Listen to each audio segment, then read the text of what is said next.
In case you don't speak Aka, what Mackenzie was saying was that he hopes London's music lovers will like what they do this weekend, including a free performance on Sunday evening.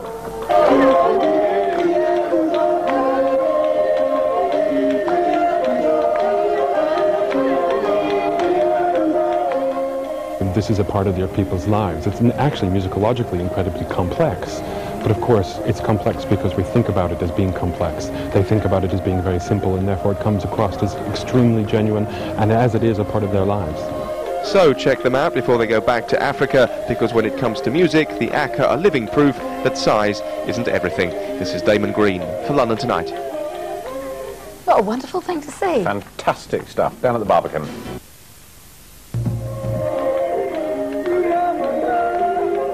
And 4,500 years of musical tradition now to be heard in Britain.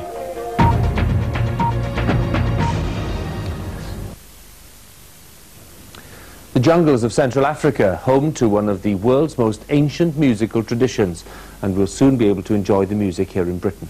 The singing of the Aka Pygmies was first noted some 4,500 years ago, but the full complexity of their music has only recently been recognized in the West. They're now starting their first ever tour of the United Kingdom. Rosie Millard has been to meet them.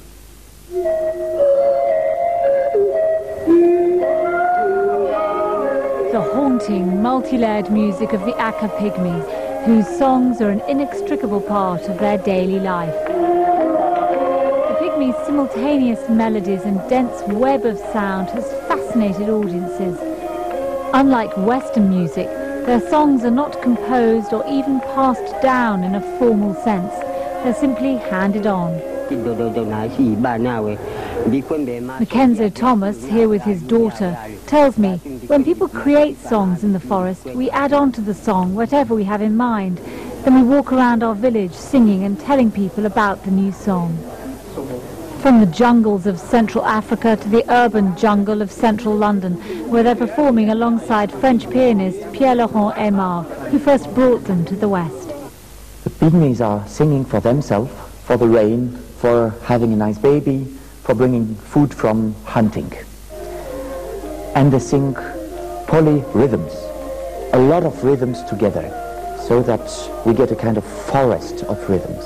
A fantastically rich music, connected to their daily life. The Pygmies, who said they were delighted to be in London and not unfamiliar with the rigours of touring. It's their first visit to the UK, but over the past few years they've played concert halls in France, Germany and across the States, astonishing audiences with a complex sound the West is only just beginning to understand. Rosie Millard, BBC News. We'll be back a little later with the latest on the day's headlines. Now it's time to join our news teams across the UK. Bye for now.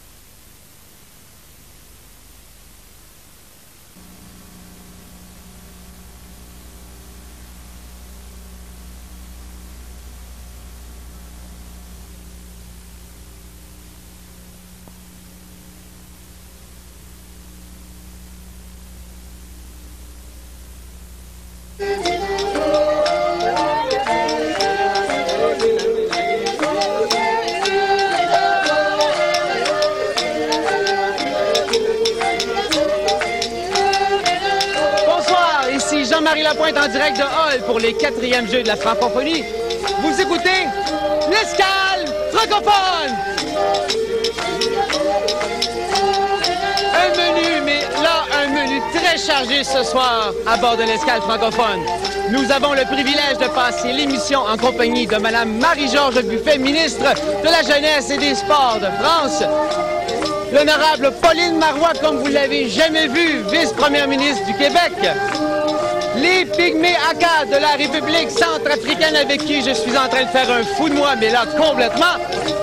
Mais heureusement, j'ai le chef cuisinier musical avec moi pour me tirer du pétrin en tout temps. J'ai nommé le docteur Sylvain Hood.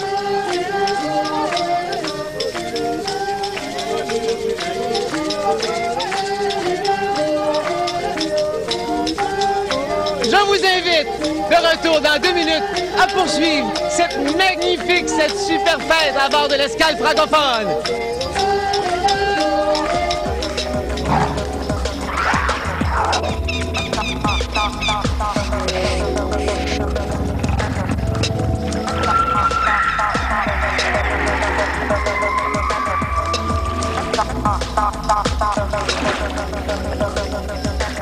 Bon, moi je viens de France, je peux parler que pour nous.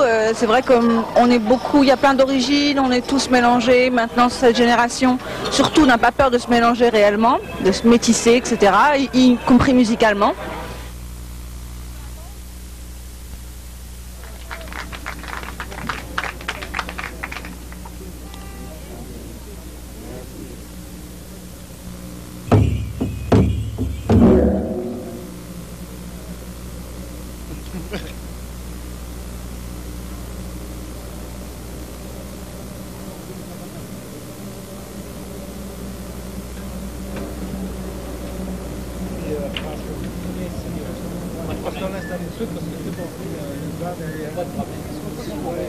Oui, oui, on revient avec les paroles.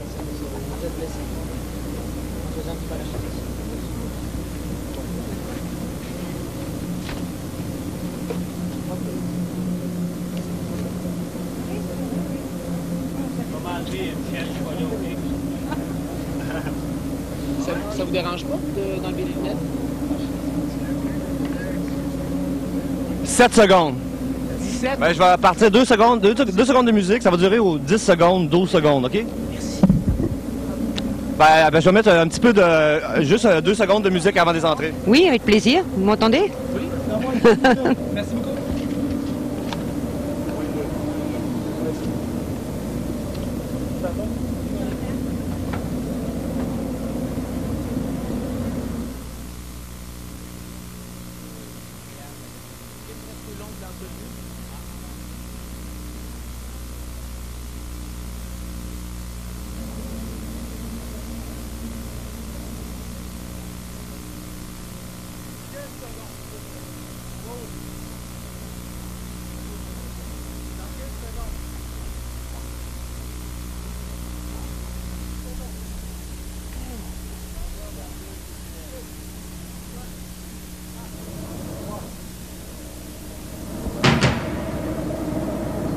Comme triste et déçu, créature posée à l'extrémité de l'escalator éteint, n'allant nulle part et n'atteignant aucun ciel, alors ils décidèrent pour un instant d'illuminer la terre.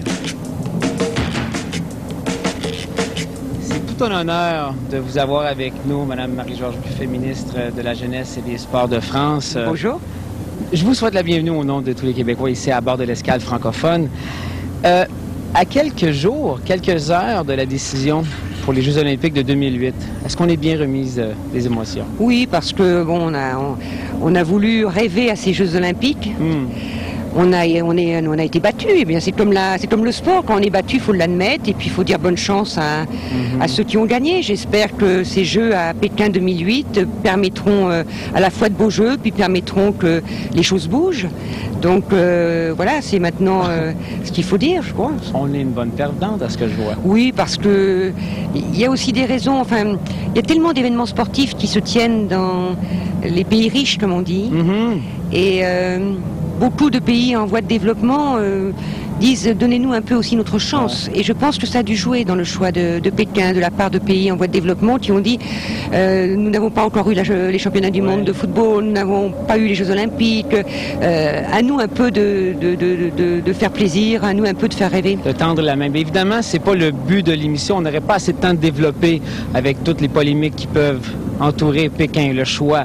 Par contre, c'est un peu à l'image. Votre réponse est à l'image de votre ligne de pensée, du partage entre les pays riches et les pays pauvres au niveau de la francophonie, mais aussi au niveau du sport professionnel versus amateur. Oui, je crois que la francophonie, on l'a encore vu depuis quelques jours ici. C'est vraiment le partage, l'échange, la coopération, puisque c'est l'idée que ces Jeux peuvent se tenir un jour dans un pays, comme on dit, riche, un autre jour dans un pays en voie de développement. Nous avons des équipes de partout. Et ce sport professionnel, j'ai envie qu'un jour, il serve aussi à construire un beau sport amateur dans les pays en voie de développement. Moi, en France, j'ai créé un nouvel impôt. Alors, ça a fait beaucoup râler en France parce que j'ai taxé de 5% le sport professionnel, les droits de télévision, pour les reverser au sport amateur. Est-ce qu'on ne peut pas imaginer qu'au plan international, le sport professionnel décide une quote-part pour le sport amateur et notamment pour le sport amateur dans les pays en voie de développement? Mais qui peut râler? Qui peut s'obstiner, comme on dit en bon québécois? Ah, il y a quelques dirigeants de ce sport professionnel qui préféreraient faire un sport professionnel coupé du reste du sport, mais je crois plus dans les poches. Voilà, mais je crois qu'il y a une majorité des acteurs et des actrices du sport qui ont envie que le sport fonctionne avec toute sa diversité. C'est directement ce que vous dites dans votre livre Sport et francophonie, en fait, que vous avez préfacé. Sport et francophonie. Vous me disiez avec beaucoup de fierté tout à l'heure qu'il y a eu tout un beau lancement autour de ce livre. Ça a été bien reçu? Oui, vraiment. Il y a eu une très belle initiative avec énormément de pays représentés, beaucoup de mouvements sportifs. Voilà, l'envie de coopération, quoi. D'ailleurs, je veux vous citer quand vous dites que bon, la France n'est pas seule en cause, la fuite des athlètes du Sud vers les pays du Nord, la collaboration entre les pays riches et les pays pauvres. C'est pas un peu naïf de croire ça? Non, je crois qu'on avance, par exemple, sur le fait qu'il y a un véritable trafic de jeunes talents sportifs des pays du Sud vers des pays du Nord. On a commencé à faire réagir. Oui. On a pris des dispositions au niveau de l'Union européenne. Je sais que la FIFA, la Fédération internationale de football, vient de prendre des nouvelles dispositions, donc ça bouge. Ah, bien sûr, c'est dur, hein, parce que il y en a qui ont envie de se faire de l'argent sur ces jeunes espoirs. Mais je pense que si on mobilise toutes les forces, et les forces du Sud. Les pays du Sud ont fait une déclaration très importante à Bamako.